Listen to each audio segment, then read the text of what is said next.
Hello there, you beautiful soul. Welcome back to another segment of Culture Talks with your host and founder of Cultured Society. My name is Rebecca Munoz, and I am here with another beautiful special guest of mine this week to talk about culture, life experiences, and life philosophies. I am so excited for this special guest because I met Lauren about, I want to say it's been 2.5 years now, but we haven't had an opportunity to see each other since prior to the pandemic, since before I left Phoenix. And if you haven't had the opportunity to join me on these conversations yet, we have a plethora of people coming through these doors with so many backgrounds, experiences, life philosophies, you name it. There is a variety here on this platform that you can connect with and just vibe with throughout these conversations where we are genuinely and authentically connecting. I believe that this is the time when we really need to zone in on the importance of authentic connection. I feel like during this time, because we have been quarantined and almost isolated, it has been really difficult to genuinely connect with people in person. So I like to bring this authentic connection to a platform where we don't necessarily have to connect in person to do this authentic connection because it can be done at any given point from any space that you choose. And so the whole purpose of these conversations is for us to open our minds to adopting, different life experiences and philosophies that are going to inspire us to walk in our divine purpose. And so if you haven't had an opportunity, definitely take the time to explore our collective conversations on the Cultured Society platform through YouTube, as well as our blog spot, which is www.aculturedsociety.com. So with this, I introduce this conversation with Lauren Fisco. So Lauren is a student of people, a curious spirit, and her love for puzzles has found her in her latest favorite role as a mortgage loan officer. She started over 20 years ago as a fitness instructor, and the thrill of changing someone's life with just one class spurred a passion for teaching and contributing to help people realize that they really can do whatever they set their minds to. Lauren's role as a mother of two amazing young men has gifted her the ability to develop many unique skills throughout her life. She has had the opportunity to start an interior design company when her boys were little, to help other moms use the resources they already had to transform their homes with very little money. She has a bachelor's degree in fine art and has studied Feng Shui, astrology, science, and different mediums of art, including sculpting. Sculpting inspired the launch of her online fitness company a few years ago, and she has transitioned from fitness to real estate, which has led her down the path as an appraiser to mortgage lending. Lauren's ability to connect with people, serve, and make a difference in their life is a huge driver and motivator for her every single day. She continuously practices authenticity and is amazed and grateful for the community of clients she has had the honor of serving throughout her days today. So thank you so much, Lauren, for taking the time to join me on this conversation of life experiences and philosophies. My pleasure and honor. Thank you so much. So again, if you have not had the opportunity to take the time to listen to these conversations, please take the time to do so. Although these conversations have had the same exact questions throughout every single interview has unfolded so differently, because I like to say that even though we are a part of one body, we are all very similar with the similar components that that create us as who we are all having very unique experiences every single day. So it's really important to embrace these philosophies that people live by and not necessarily adopt them as your own, but it's important to learn from other people. It's important to be inspired by other people's experiences and just to open that dialogue, to have these important conversations that can shift your perspective at any given point. So with this, I introduce the conversation with Lauren. What is your life's philosophy? Oh, it's such a huge concept. Really, it is that thoughts matter, that really what you think about can manifest truly. And not to be too woo-woo, but to really know that you are constantly evolving and constantly adding. I even have a tattoo, which reminds me of that. Never thought I'd have a tattoo in my life, but this was so meaningful that my philosophy is kind of the Fibonacci sequence. And it is that your experience shape who you are and therefore create more. And so each thing that you do or place you go or person you speak to contributes to you and therefore you to them. So it is kind of this constant expansion of knowledge and connection and everything. And at any moment in time, you can change that path if you choose to. That's so true. And how has that philosophy evolved throughout the years for you?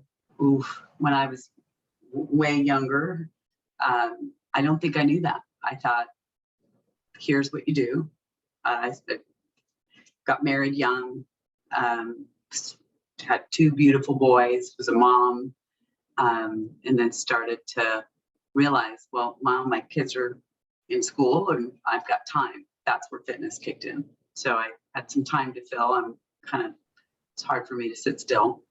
So I started teaching fitness classes. Well, that grew into, 27 classes a week. And that became a career.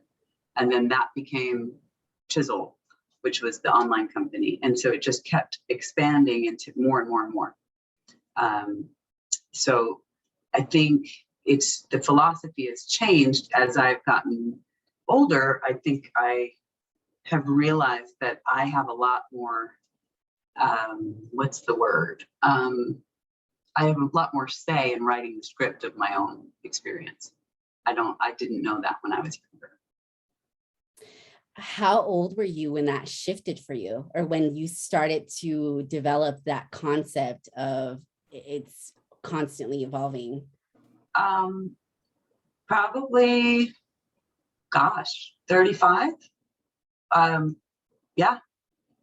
I got married and I was super happy and had these two beautiful kids and I was a stay-at-home mom and I wanted for nothing and everything was great until I got divorced. And then I went, oh gosh, what do I do now? How do I do this for myself? And I was kind of on the fast track as a stay-at-home mom and I was so grateful for that because I wanted to do that. But then I realized, well, gosh, I can still do that and I can do other things. And that's when it went click, like, wow, I can create what I want to create rather than just fitting into a role. And not that that's a bad role. I loved the role. But the circumstances at the time, I became a single mom. I had to figure out a way to make an income.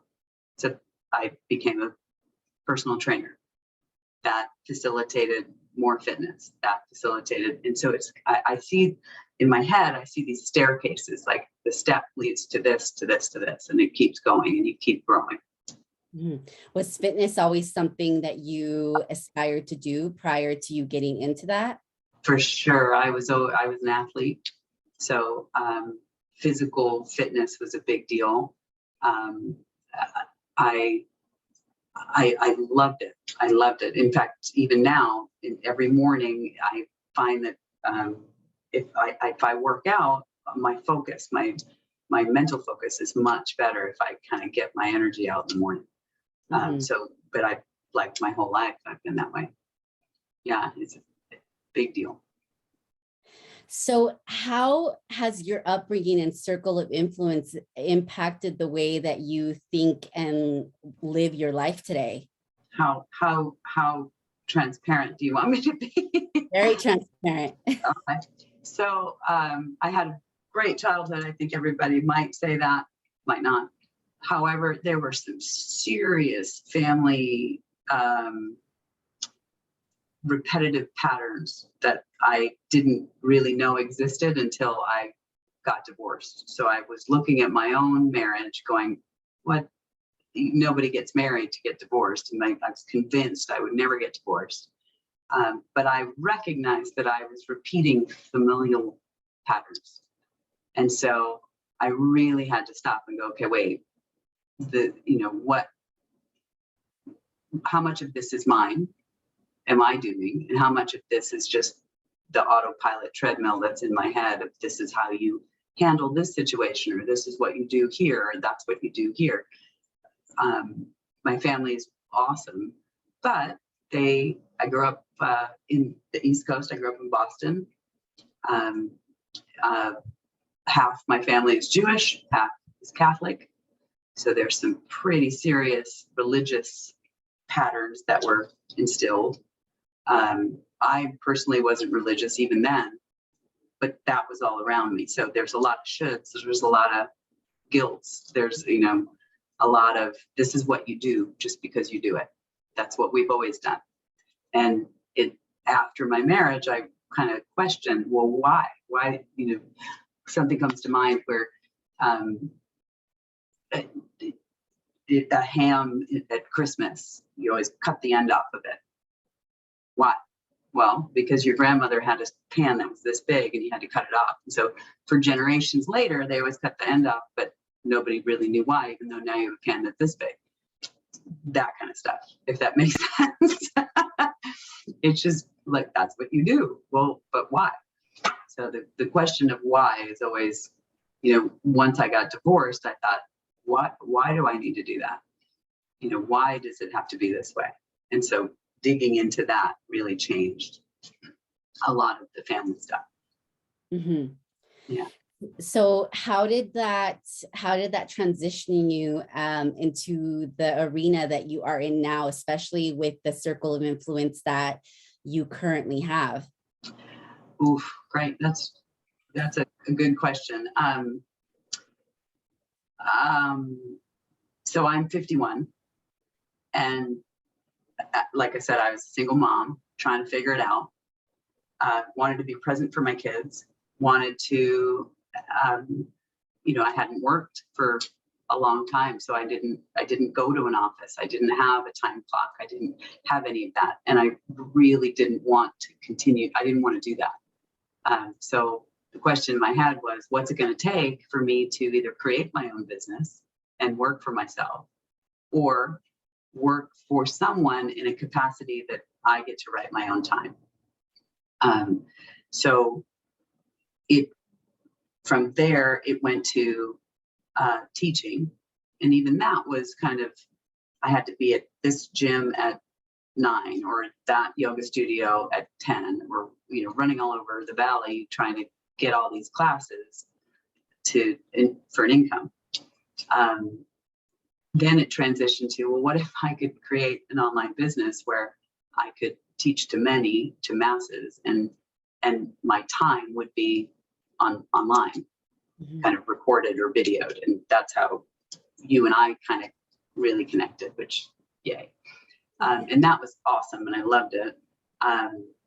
But it thankfully didn't work because COVID hit, and I was going to open a yoga studio and a gym, and I was going to do a brick and mortar, and that was the path I wanted to do. And now I'm so grateful I didn't, because so many are struggling to keep their doors open. So I did appraising, and that was interesting. It satisfied my mental itch for puzzles, but there was no social connection. As an appraiser, I couldn't really talk to clients or agents, or very autonomous. And then one day, actually from the same studio that you and I met, another instructor happened to say, you know, you'd be a great mortgage broker. And I said, my picture was pantyhose and a suit in a desk in an office. And I thought, no way, that's not me. Can't do it. I can't, you know, be in a suit. That image of the financial person was in my head. And she said, no, you don't have to do that. You can work from home. And I said, really? And so I said, all right. And so I jumped in, not knowing anything, and made a commitment, wrote it down, said, I want to be paid to be myself, period. That's what I want. And now I get to. So I can work from wherever I want to work. Sometimes I'll work on a boat in San Diego. I'll work from here. Yoga, whatever clothes, I can do anything, and I get to be authentically myself and not have to pretend I'm some, that commercial you see on TV where the guy's like all dressed up, but he's really a DJ. And you're like, do you know what I'm talking about?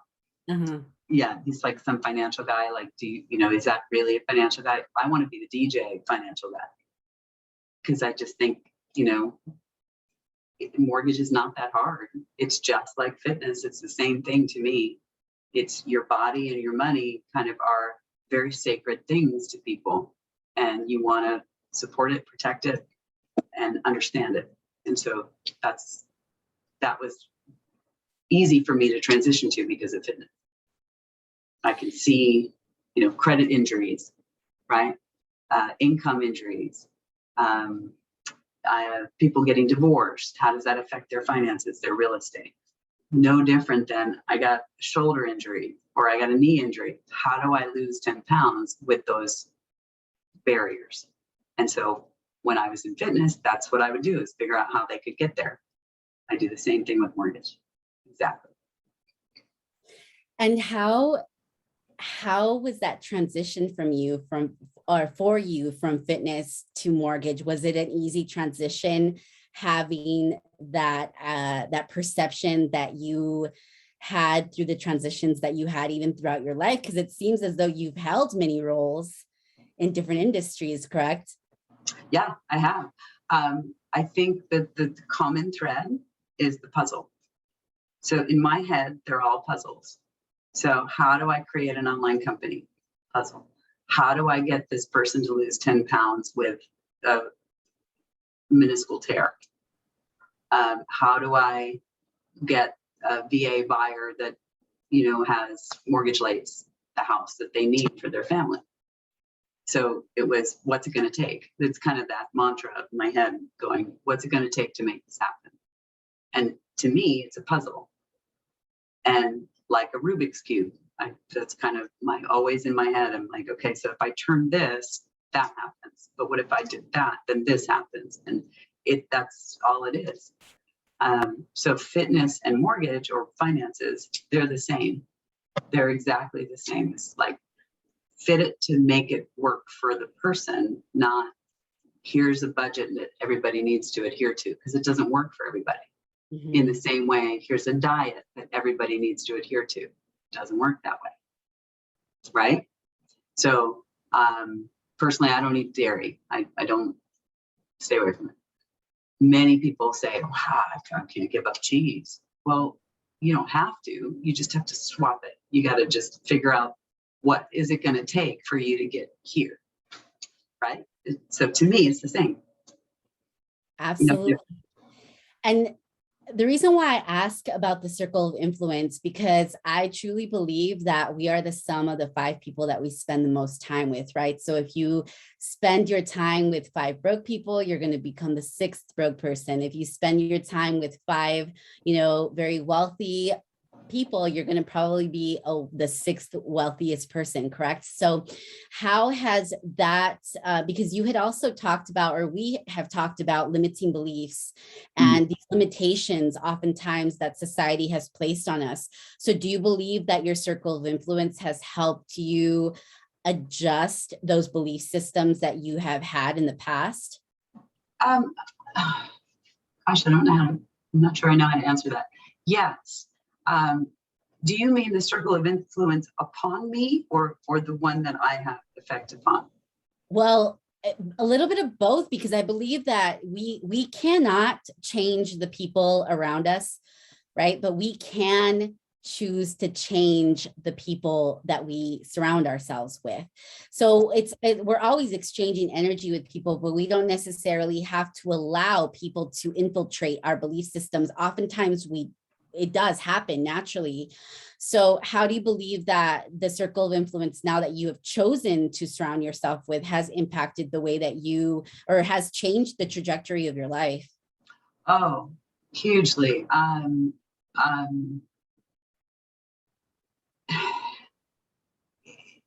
I can only give you examples of what is actually happening now. Kind of declaring to the universe, I want to get paid to be myself, was huge, because I interface with 8 clients, real estate agents, title people, and some are amazing and some hate their jobs, and you can feel it. Mm-hmm. The people that hate their jobs, we don't really resonate. There's not much beyond a transaction. But the people that love their jobs and really have a passion for helping families, those connections stay, and we go on to create more households together. So to answer your question in a roundabout way, I want to work with people that I like, my tribe. So people that want to work in teams, people that want to serve, people that really don't care about dollars. Like I don't care. Loan amounts from, millions to $100,000, $80,000. Doesn't matter to me. My goal is to help the family. And there are agents, or mostly it's agents, that really believe that their goal is, I want to help you. There are others that the goal is, I only do this minimum loan amount, or this type of loan, or that, FICO score, or whatever. So kind of to flip it back to fitness, it could say, I only work with 30 to 40-year-olds. But what about a 6-year-old? Or what about a 20-year-old? What about, I only work with women? Cool, no problem. But what about a guy? I only work with people who need to lose 50 pounds. But what about that person that's like, I just need the 10 and then I'll feel great? They're all different. So I don't care about that. I just want to make them feel great. It never matters to me. So in a roundabout way, putting that out there has brought me, and I think attracted the agents and the clients that have that like mindset. And then they have friends, because like you said, their 5 people are similar. So they go, hey, oh my gosh, I got this great mortgage, blah, blah, blah, blah. And all of a sudden I get a referral, because my whole business is referral based. I don't advertise at all. And I haven't needed to, which is kind of cool. So technically you're saying that the energy that you put out is typically what's going to attract the energy that you continue to surround yourself with, correct? I try. It's not even like a try to put that energy out. I just want to be myself. And I find that people who are themselves, we click. That's beautiful. That's beautiful. Yeah. And that kind of goes into the next question that I have for you. Do you believe that your line of work infects our society with positivity? 100%. 100%. I got stories. Yes. So like fitness, sorry to bring it back to fitness, but like fitness, maybe you've got, somebody that doesn't know how to combine food, or doesn't know that, there's an alternative to, I don't know, yogurt. They love their yogurt, but have you ever tried coconut yogurt? And then all of a sudden they don't have an allergy, right? And they feel better, or they lose 5 pounds because there's no barrier to nutrition, right? Same thing with mortgages. they don't think they can get a house, or they have a refinance and tons of debt. I have a client, believe it or not, from that same yoga studio, who just happened to trust me because I was teaching there. And I think that trust came through. So we were talking one day. She had all this kind of, I call it credit card shame. So, you spending and you're constantly paying minimum payments, and right. So I did a little tweaking and I said, look, if we did this and this and this, you save, no joke, $2,800 a month in the output of money, because you're doing a refinance and you're taking advantage of the equity in your house and your payment didn't move. And she was like, oh my God.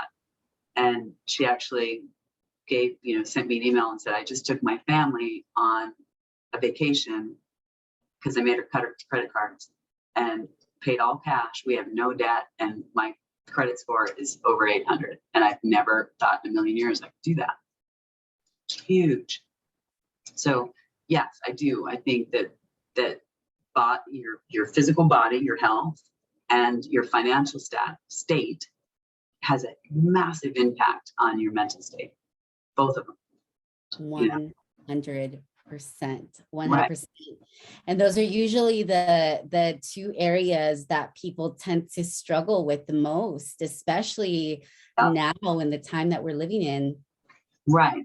And if you can teach somebody how to improve it just a little, like even just this much, you do that, right? With your stuff, not just this, but just what if you just did this? That tiny little shift sets it off in a different direction, because it might have been going that way, but now you just tweaked it. Now it's going over here. And step by step, seed by seed, it gets better. And people, if you can help them and hold their hand through it, I think people really appreciate it. Mm-hmm. Absolutely. And with the work that you do, I mean, sometimes we think, especially with our own personal work, that there's so many people that, like, the market is saturated, right? With all the people that are doing the same thing that I'm doing, right? So how do you stay relevant, unique, and true to who you are as a person, not only in the work that you do with your career, but also as an individual? I believe in my heart. I've witnessed it. I've had to remind myself of it. It is so abundant. There is always somebody that you can help.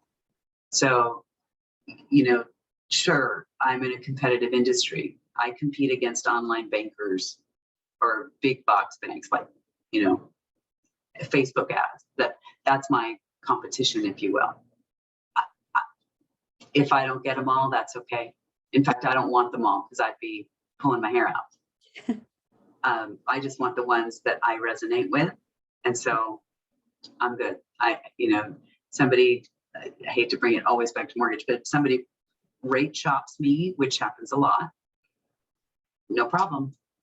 And it's really interesting because people typically, again, these are not usually my tribe.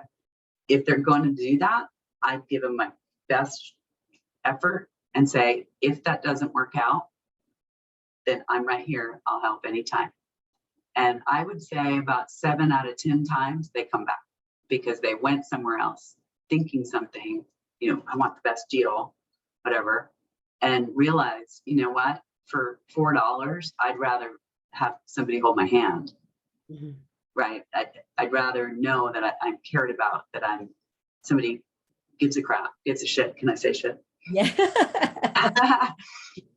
That they care and that they follow up, and that this isn't about a paycheck. This is about the client, the person. It works itself out. So, I really see abundance. In fact, I have a group that I started, really long story. I'll make it very short. When I first started in this industry, everybody said I had to join a B&I group. And at the time, I didn't know what that was. And you know what that is, right? So it's like a business networking group that I thought, oh, that's cool. except then I found out you have to pay for it.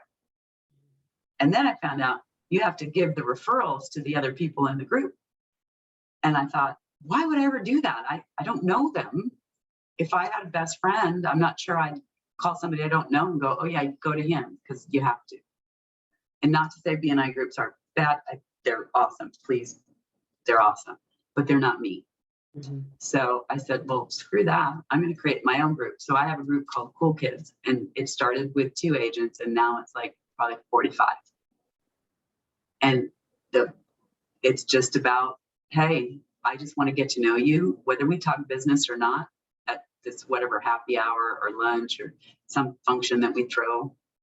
I don't care. I want to refer to people that I know, not so much because you're a top producer, not so much because somebody else said you were great. I want to know you so that I can say, my friend Rebecca needs a really great agent. And now I can honestly say, I know her, Rebecca, you're going to be in such good hands.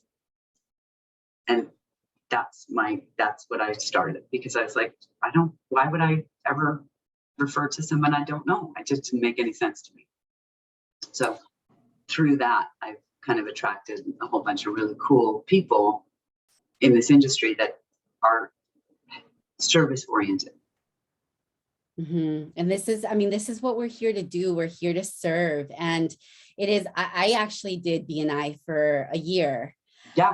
And it wasn't my cup of tea. It works for a lot of people. In fact, it works. There's a lot of specific businesses that it works really well for, but it definitely wasn't something that worked for me. So I can relate to what you're talking about.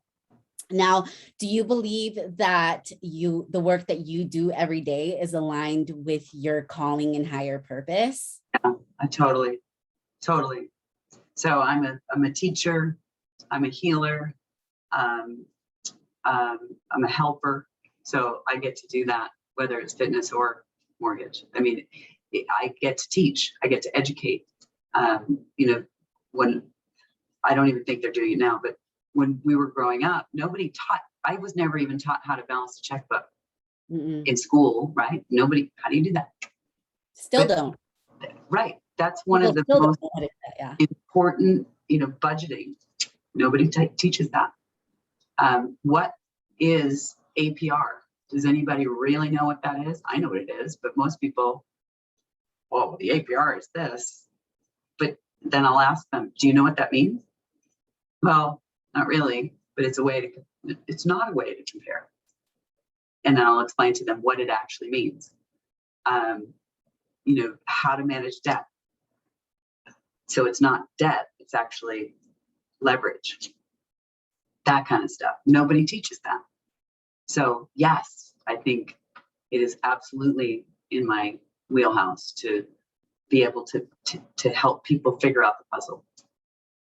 And I agree with you. And you know what I love about you as well, and your background, is that it's very diversified. And we live in a society where we are taught to be very cookie cutter and be very boxed in, right? And so I believe that we are multifaceted, we are multidimensional human beings. As spiritual beings living a human experience, our capacity is limitless.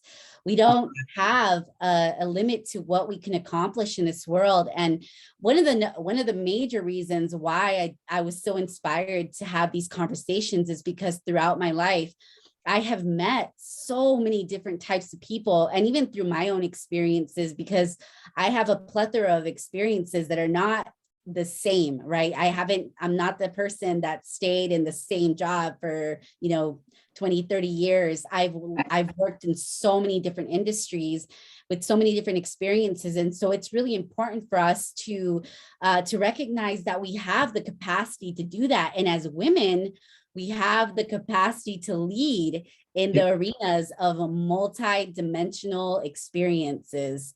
Right. So completely agree. And it's kind of fun. I love meeting people that are really good at what they do, but then all of a sudden you find out, oh my gosh, and you did this, and wait, and that, and oh yeah, and that. it makes them so much more interesting. And like you said, multifaceted, dynamic. And, at first glance, you wouldn't think mortgage and fitness are the same. In my head, they're the same. Even chisel was born out of sculpting. So that was from art and fitness, right? So the idea there was you chisel and you remove what's not necessary. So just like when I was sculpting marble, an artist, I can't call myself an artist anymore because I haven't done it in a long time, but oh, you were an artist, absolutely.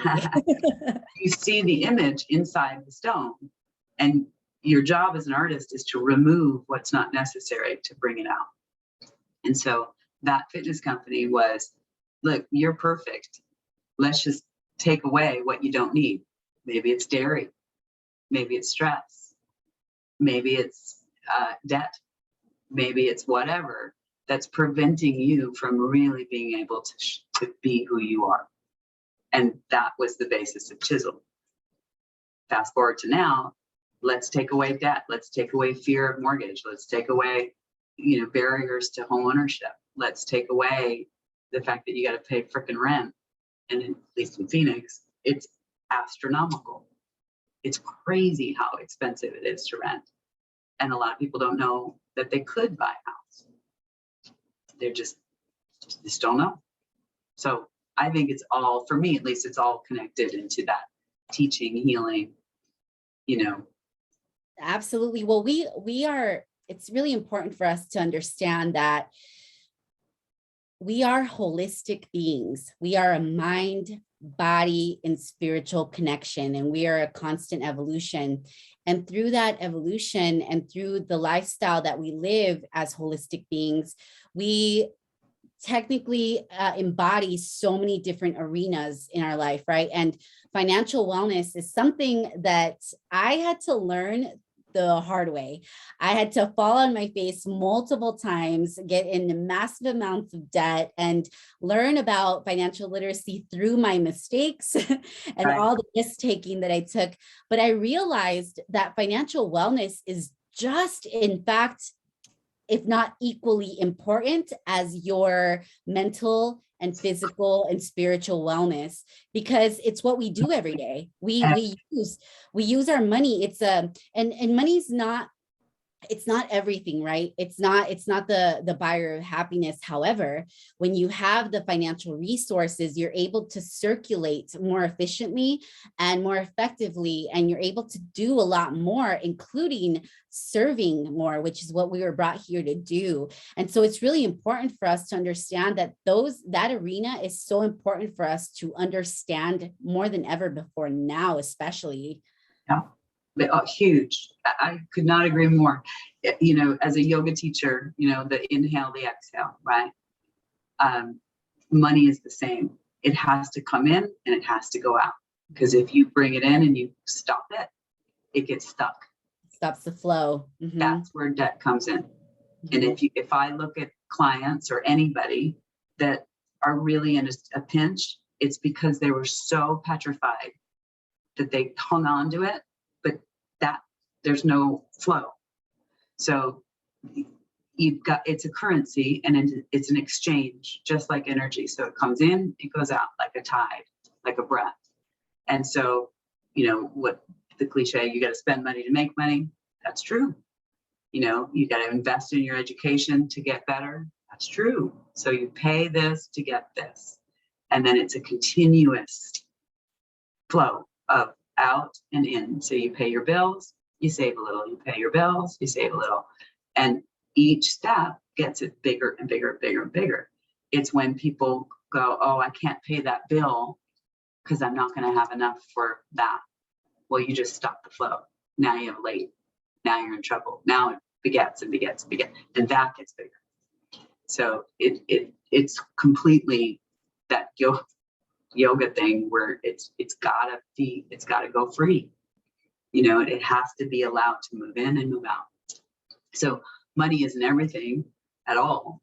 But it's interesting, the people that now have kind of maybe like you, an understanding of its role in your life, it does allow you to give to others. It does allow you to give to yourself, which I think is equally important.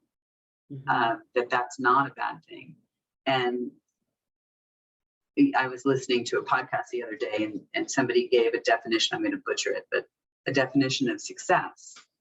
And it was it has nothing to do with money, a number, because we do tie a lot of our self-worth, at least I do, if I'm honest, to income. Absolutely. Comparisons, the average, this is what I should be making, or this is what blah, blah, blah, or, and I don't really know I don't know if I can escape that.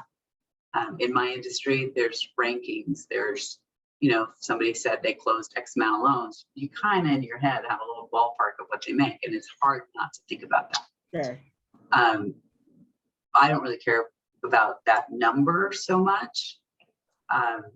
But I can tell you, because I'm in a position where I have become what quote unquote successful, the definition was successful is having the ability to be who you want to be when you want to be that person. And I loved it. I was like, awesome. Because if I wanted to be a coconut seller in Tahiti, I don't need to work 40, 60 hours a week. I don't. I'd be so successful at that because that's what I want. If I wanted to own, lots of investment homes, well, I need to step up my game, because if that's my definition of success, then I need to be able to fund it. So it's not the money per se, it's my vision of what makes me happy. And so when the money is there, then typically it frees your mind from stress and worry and fear. And it really does let you create and be much more, not just creative, but you can manifest more easily because the fear part's not there. Mm-hmm. And also what I've learned too, it's not so much about how much you make. It really is about what you do with what you make. Because just even if you have a little bit of that financial knowledge, you're able to grow your money a lot with a little. It just takes that knowledge and that awareness of how you can circulate the resources. And again, it took me a lot of falling on my face and making a lot of bad decisions when it came to money to learn that lesson. And it's a continuous lesson, right? That we learn, because there's always so much that we to learn about money and what you can do with it. Totally. I speaking of falling on your face, I remember when I was in mortgage, I was doing appraising, and I really liked, like I said, the puzzle part. Mm-hmm. But I found myself hammering on my keyboard, kind of angry, because it wasn't me. It was in order to get the paycheck. I was doing it for the money, and it felt really empty, and I didn't like it. I was miserable. I really did. I was like, I don't want this. And it really took me to leap. And because with mortgage, I'm a commissioned earner. Mm-hmm. So if I don't work, I don't eat, right? And in the beginning, kind of like any commission, it takes you a while. You're building your business. I remember with Chisel, same thing. Money doesn't start rolling in like that. Yeah. So you kind of have to go, all right, I'm going to give this 3, 5, 6 months, maybe a year. I don't know, live kind of lean, and just go like this and just believe that it's going to somehow work out. So it was a leap of faith to say, okay, I'm going to stop that job and I'm going to go full time into this one. I didn't know anything. And it took me about 3 or 4 months to actually have any income. And it was scary. It was super scary. And I just had to keep going. Nope, I believe in it so much that I know it's gonna click. And your business is, you believe in it. So in the beginning, it's like, oh my God, what am I doing? Maybe I should just go get a job. But that takes your time and energy in that direction, not here. So absolutely. Again, Yeah, it's with anything that you do that you are creating more purpose and alignment, it's going to take obedience, one, to be able to make the sacrifice, because we know we are intuitive by nature, and if we are tuning in to what spirit is asking us to do, oftentimes we get this nudge in the pit of our stomach that is tugging right at us to make these moves. And it's not easy, because you tend to go against the grain of what society's doing. Society's telling you to do the mundane routine, to go and trade your time for money for 50, 60 hours a week for 40 years to get 40% of what, and if that, right? Because by the time you reach retirement, who knows if we're going to be able to get that amount, right? With Social Security and all of the stuff that is technically being stripped away from us. So it does initially take sometimes even 2 years. For me, it's taken a lot longer to build momentum, because in the industry that I'm in, although it is a $1 trillion industry, it's sometimes, especially when you're building your own foundation, it takes a while for you to build that momentum. And oftentimes people quit before it starts to really take off. And it takes that resiliency, right? That discipline, the consistency to continue to be successful in what you're being asked to do. It's not easy. No, it is not. It isn't. And for me, I one of those self-awareness kind of aha moments, when I was doing the appraising, I knew how to do it. I was making a decent wage, and I was trading time for money, and it was safe. And it took me to go, okay, if I jump, who's going to catch me? And the answer was nobody. And I had to learn I can catch me no matter what. I'll either A, figure it out, or B, won't beat myself up to oblivion if I fail. And I had to be willing to fail. And I believe whether it's relationships, career, anything, you have to be willing to walk away in order for the good stuff to come. But it can't be a fake, like, okay, like, in a relationship where you're like, well, I'm not going to call him back because I'm done, but you're not really done. Like in your vibe is saying, I want you to call me, right? I equate that to like business. Like, I'm going to go so all in that I believe so much, but if it doesn't work, I know I tried. But if I walk away, I'm okay with that. That's when it starts to kick. And I firmly believe the universe, it's not a test, but that law of attraction, if there's a little tiny current of doubt, that's what the universe hears. It's all the universe hears. Oh, you have doubt? Here's some more. You want more of that? Here's more. Oh, really? Here. You don't think you can do that? Okay, here. Can't do it, because it's only going to give you what you think. So you can lip service to other people like, oh, I'm going to be great at this business. But in your soul, if you are like, holy shit, I don't know if I can do this. Oh, you want more of that? Here you go, on a platter. You have to be able to go, you know what? I tried. I'm out. And then all of a sudden it comes right at you. That's my experience and my thought. That's good. How long did it take you to really understand that concept? So long. So long. It did, because I'm an Abraham Hicks thumper and I love that stuff. Yeah. It took me forever. I'm still not convinced that I really understand it, like all of the layers to it, because I think it's huge. But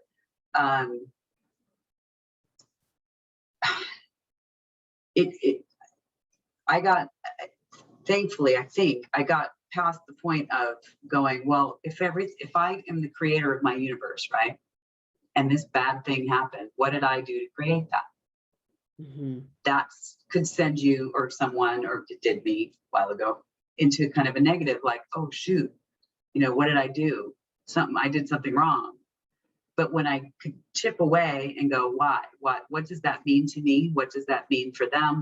Whatever the situation, I realized it wasn't necessarily that I asked for that experience, that might have been somebody else's experience. I get to choose how I react to it. Mm-hmm. So it's not like I deserved some bad thing because I attracted that bad thing. No, bad things happen around us all the time. All the time. And what we choose to put our attention to is what's going to manifest bigger in our lives. Facebook, for example, right? I'm not a big Facebook fan, and it pains me to hear what's going on in the news about that. And I know a lot of people are jumping off Facebook. I use it primarily to connect with clients and business and all that.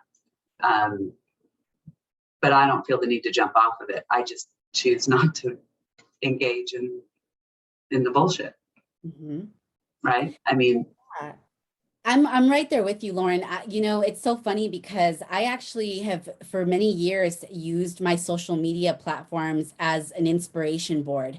So what I see on my news feed is all positive and influential information that is going to help my days. And that's the same thing with what Abraham Hicks talks about with law of attraction, is what you tune in, tap in, and turn on to is what you're going to experience every day, regardless if you feel like you're having a negative experience, because you can turn a negative into a positive with your perception at any given moment.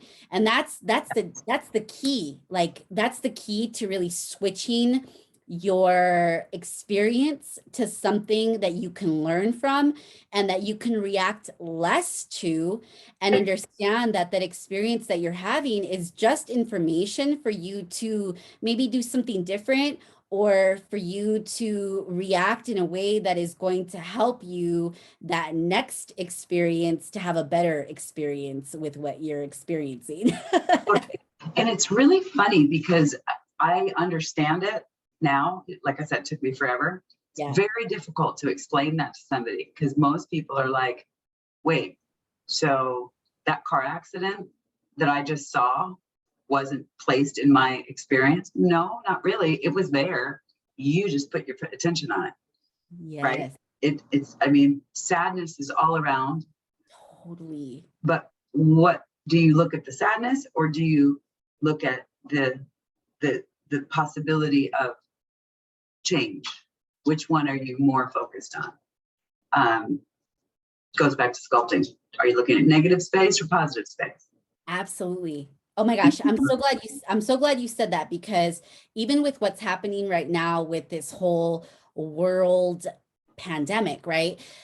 If you really think about it, historically, these pandemics have been going on for generations upon generations. What happened with Facebook, Instagram, and WhatsApp the other day, it really was just a reminder, right, that the media is what's changed in our society over the last decade or so, where there's so much more emphasis on the media and how people utilize the media. So if you place your focus on what's happening right now, it's going to grow into more havoc, because that's what the media wants you to see, right? But if you recognize that this has been going on historically since beginning of time, you realize that it's a cyclical thing. Right. Yeah, totally. And if I can just jump on that, like add to it, I truly believe that anything that makes you react, either positively or negatively, doesn't matter. My eyes are mine, and I can only see my world through mine. Your blue is different than my blue, but I say it's blue. So the water behind me is blue, and you're like, no, it's teal, it's whatever. And I'm like, okay, we'll agree it's blue. But what I see and you see, we could never know, because I'm not in your eyes. So if you say something to me, or if I see a post that makes me angry, let's say, through my lens, if I can see that anger, if it makes me angry, somewhere in my being, it's in me. It's coming from me, not the bad thing that happened. But if I'm triggered, that tells me something in me resonates with that, and I'm going like this, that means, why am I railing against it? Why am I angry, turning it to negative? Why don't I see it as, I don't know, I'll give a stupid example. I'll just make one up. The violence, with the January 6th thing, breaks my heart, makes me so angry. But there's a piece of me that would love to stand up and go fight for what I believe. And I'm not allowing myself to do that because I'm judging that situation. And that's not what I would do as a whatever good citizen. So therefore, there's some judgment in there that makes me really angry that they're doing that. I'm seeing it as, I would love to do that with homelessness. I would, child hunger, prostitution, trafficking. They make me so angry. But at the same time, I'm like, okay, that makes me angry. But I don't know if I'm explaining this well, but there's a piece of me in that I'm judging that, which means I must be judgmental of myself or others or something. There's something in there. I'm giving horrible examples, but if I really sit and kind of meditate on it, usually I can find something in myself that I have now uncovered another facet that I need to either A, look at, B, expand, evolve, learn from, get curious about, but not go that anger, rage route that I rail against. I 100% agree with you, because I believe that every experience that we have, even when it comes to an experience that we're going through, or even an experience that we're going through with another person, that always goes back to you, because everything is being mirrored back to you. So when you're being triggered by something, it's not that person. I mean, because that person is going to do what that person's going to do, right? And that's that statement that I said earlier about you can't change the people around you, but you can change the people around you, meaning you can remove yourself from experiences that maybe make you feel less than, or if that person is completely disrespecting you, you don't have to spend time with them, because you can't change how that person reacts to you or how they treat you, but you can definitely change the way that you react to the way that that person is treating you, right? So it's really important to know that every person is going through their own experience, and they're projecting their personal experiences onto you, which you do not have to absorb as your own. And so again, what Lauren is saying is so true, because our perception, it creates our reality, and every single person is having their own experience with the perception that they have about their reality, if that makes sense. Right. It's a big, huge concept. It is. And it's really but I remember the moment it clicked. It really did. I was like reading all these books and listening to YouTube and blah, blah, blah, going, okay, whatever these, woo-woo things. And I'm like, oh my God, I totally get it. So here's an example. You just mentioned one that jogged my memory. So someone is disrespecting you, let's say. So rather than, get pissed off and be like, can I swear? Yeah. Like, fuck you, and, whatever. Instead of that, yeah, you might feel that, and that's okay. But quickly after, it's helpful to go, they're disrespecting me. How am I disrespecting myself? Because I wouldn't be attracting that in this close border if that wasn't coming from me, because that's my mirror. So how am I I'm disrespecting myself because I'm not using a voice. I'm not standing up for myself. Whatever. I'm not using my full-on ability to just remove myself. How many people have been in crappy relationships where they just don't leave? Why? Well, because there's something that is going against that in them. So someone's disrespecting you, but I somehow need this disrespect to feel worth. Well, that's a problem. Let me figure that out on my own. Now you just remove that person. They don't even matter anymore. So they could be raging, they could be doing whatever, they could leave, they could stay, doesn't matter, because now I'm like, how am I disrespecting me? and let me work on that. Because once I do that, that person vapor trails, our energy doesn't click. We're not on the same wavelength.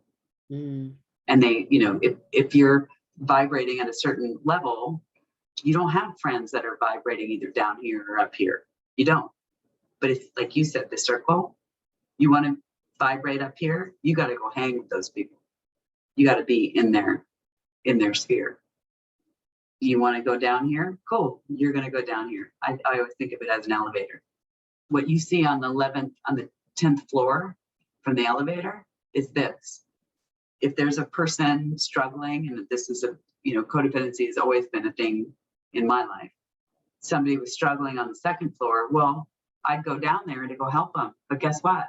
When I get to the 2nd floor, my reality is no longer that 10th floor. I forget all about it because I can't see it. Now I'm on the 2nd floor. Climb my way back up, and I'm like, wait, come up here with me. Here, let me come down there and get you. Well, as soon as I leave that 10th floor, now I'm on the 2nd floor. That's my reality. And so I think about that all the time. Like, I want to, be on the 10th floor with love and compassion and go, when you're ready to get up here, because you can, we'll vibe up here on the 10th floor. And then we'll go up even higher together. But I can't come down and get you, because if I come down, then my reality is now that. Oh, that's so good. That's so good. And that reminds me of the fact that, we live in a duality filled world. We live in a world that's filled with light and darkness. It's very obvious and apparent as to what we're living in today, right? So you can choose to continue to focus on the dark, or you can remove yourself, which all of us have the capacity to shine our light. We all have a light within us that we can shine all day, every day. And we're going to go through experiences. And I'm still learning this concept, because just like you, I have the tendency to have that codependent. You want to go down to the 2nd floor and go. I want to go on the 2nd floor, and I want to hang, but not hang. I want to take people along, because I'm a healer, and I want to have that savior, right? That savior reality. But at the end of the day, you're doing yourself a disservice by doing that.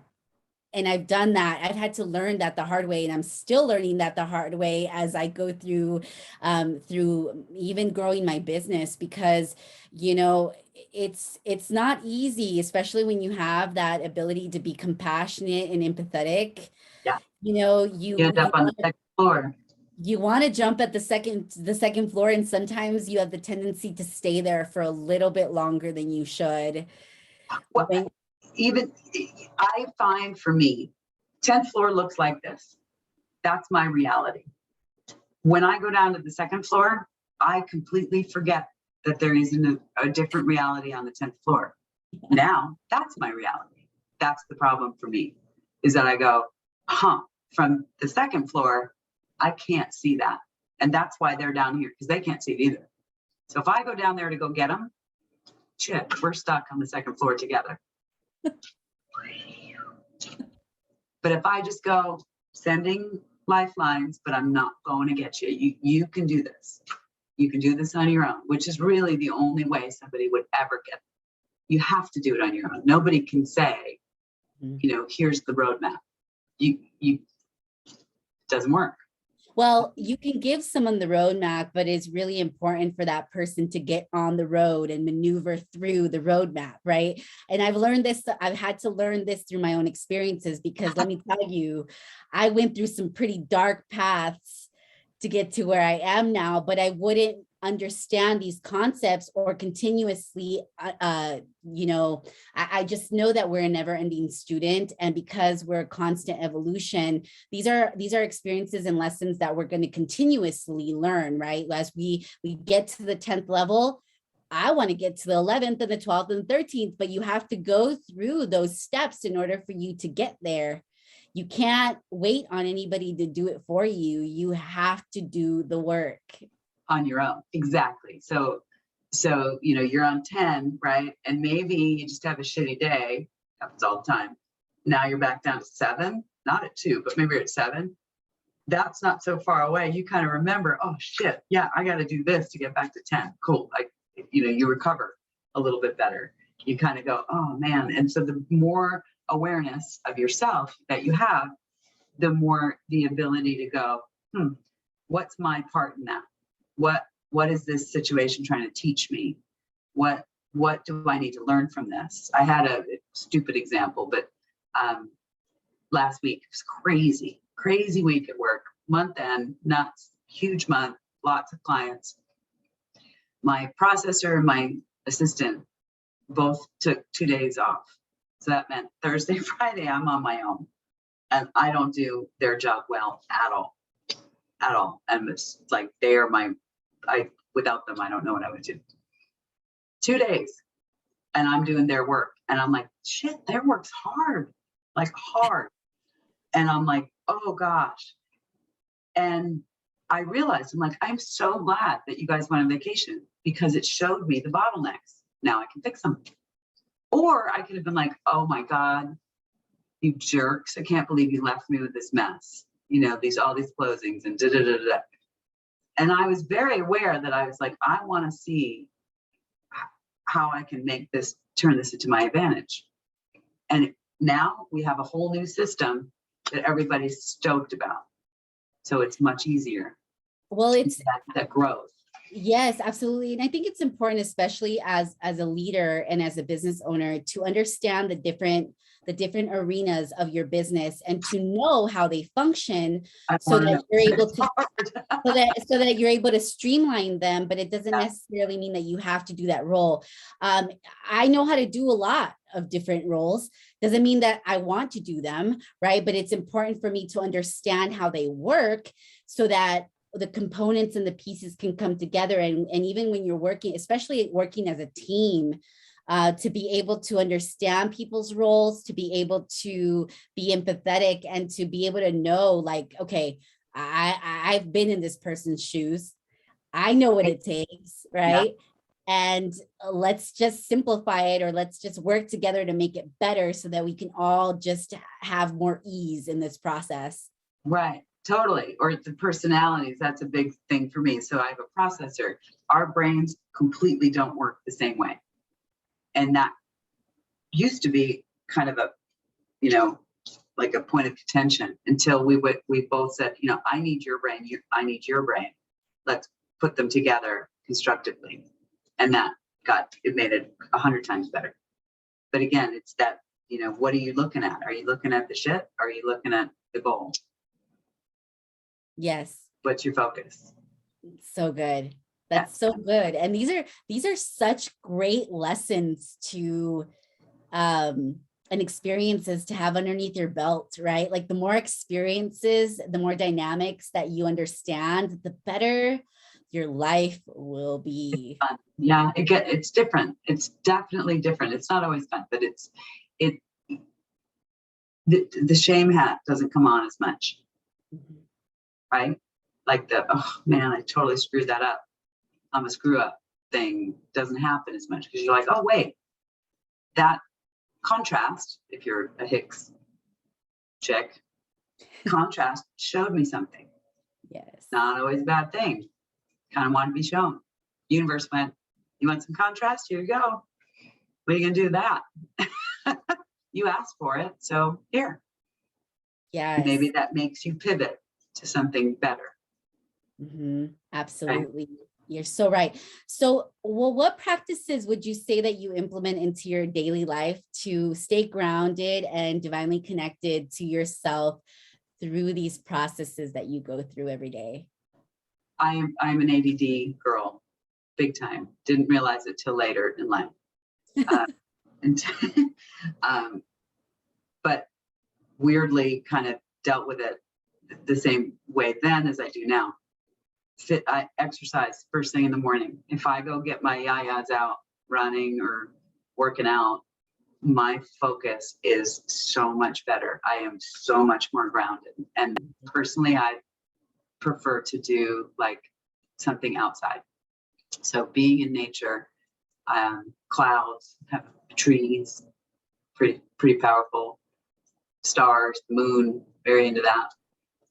So anytime I can, be outside, it's a big deal. Water is another one. So I'll go to San Diego and literally stay on a boat for 2 weeks and work just because I want to be on the water and around the ocean. So very aware of finding grounding things, hiking, running, whatever, but outside. That's so good. That's so good. Are you still incorporating yoga? I do. I don't teach as much anymore because I'm so busy. But I do yoga and I do Pilates. I have a home gym. And so when I kick my own butt, yes, I do. But I pretty much run every day. Okay. And, try to lift as much as I can. Or in hiking, I love hiking. So nature is a big deal. I'm right there with you. I'm definitely a nature girl. If I don't spend time outside every single day, I get thrown off completely. Right. So important. So what words of wisdom would you give to those that are seeking a deeper understanding of themselves? Oh, that's a hard one. There's so many. If I just pick one, to ask yourself, where is your reaction coming from? And that's a really loaded question. So you get ticked off at something, you get happy about something, you get excited about something, whatever the emotion is, where does it come from? Why? What does it mean? What does it mean if, I don't know, I'm again, short of, what does it mean if a client doesn't use me for their mortgage? What does it mean if somebody didn't ask you out on a date? What does that mean? What does it mean to you? Doesn't mean, so you say, okay, well, I'll take the client one. Initially, you might go, well, I'm not good enough. Is that true? No. Did they have another option? Yeah.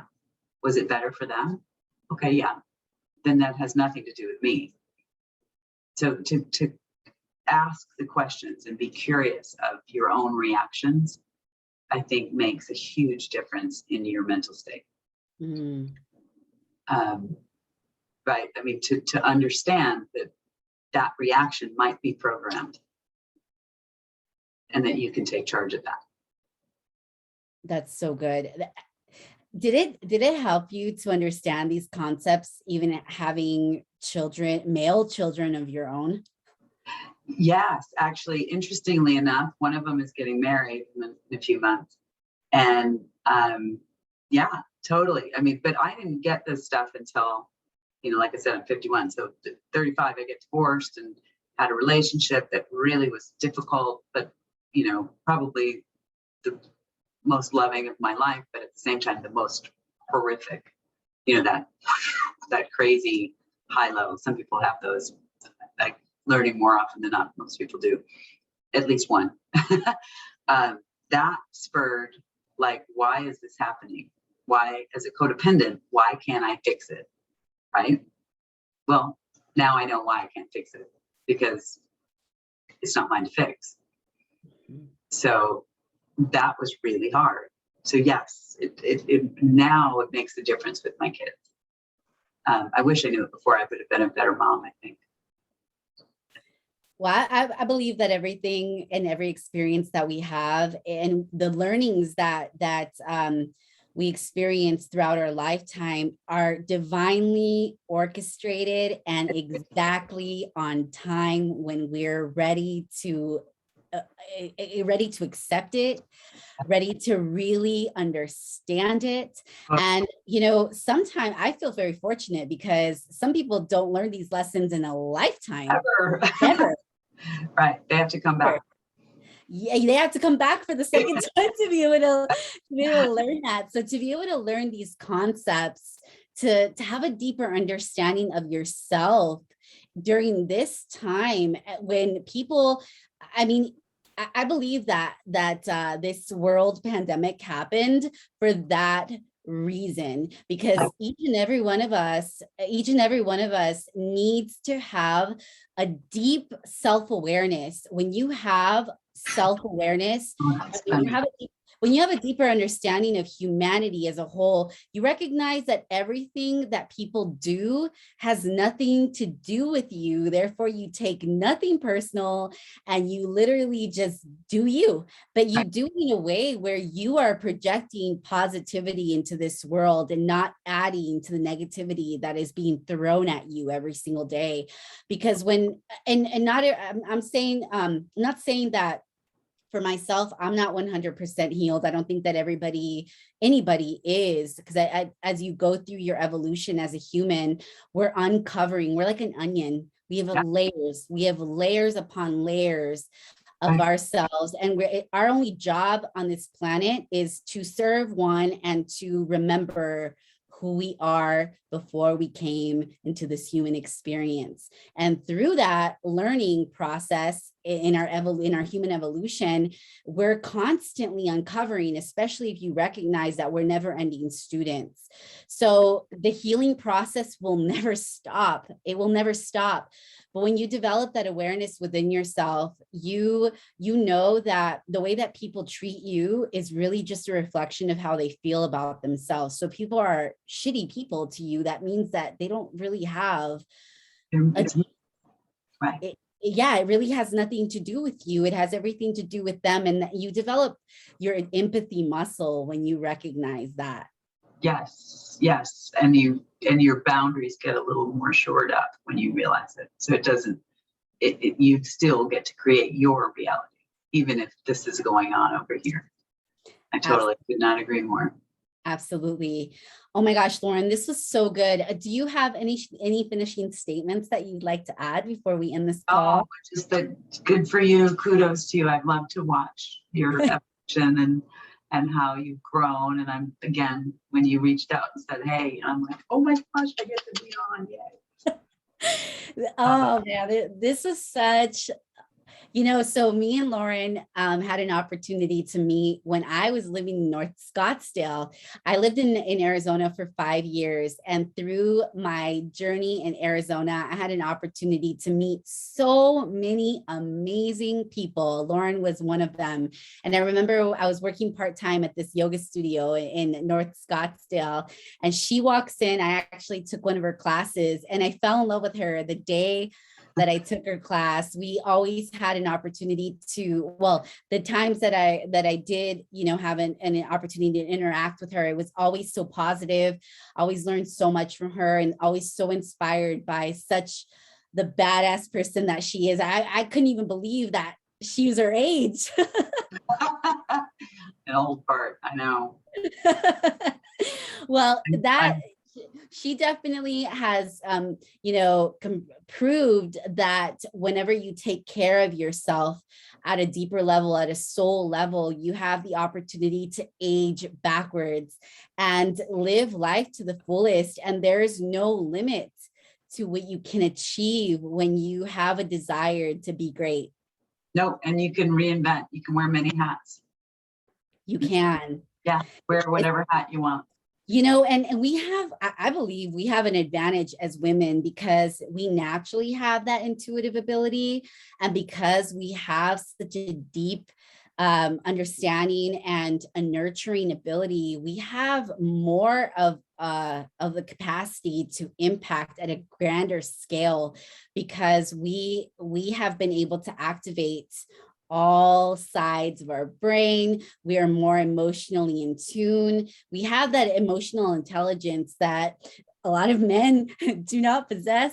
There are men that do, but it's a little bit harder for them to tap into it. Yeah, for sure. Mm-hmm. Yeah. I love what you're doing. So keep going. Thank you so much. Well, I definitely will. So thank you so much for every person who has taken the time to tune into these conversations. Continue to tune in every single week. I will be dropping a new interview with a new person that is just creating waves on this planet. We are coming from different walks of life, different age groups, different backgrounds, different ethnicities, genders, you name it. We have it here on this platform. And I'm so excited to be able to be the one to facilitate these conversations because we need these conversations and these perspectives more than ever before. Just know that even though, there is chaos in this world, there's also so much triumph that is happening in this world. And that when you focus on that, and when you implement that into your own life, you have the ability to create so much magic. So I'm inviting you to continue to create magic within your own life, because the magic is endless. So until next time, we'll see you soon. Blessings. Peace. Right.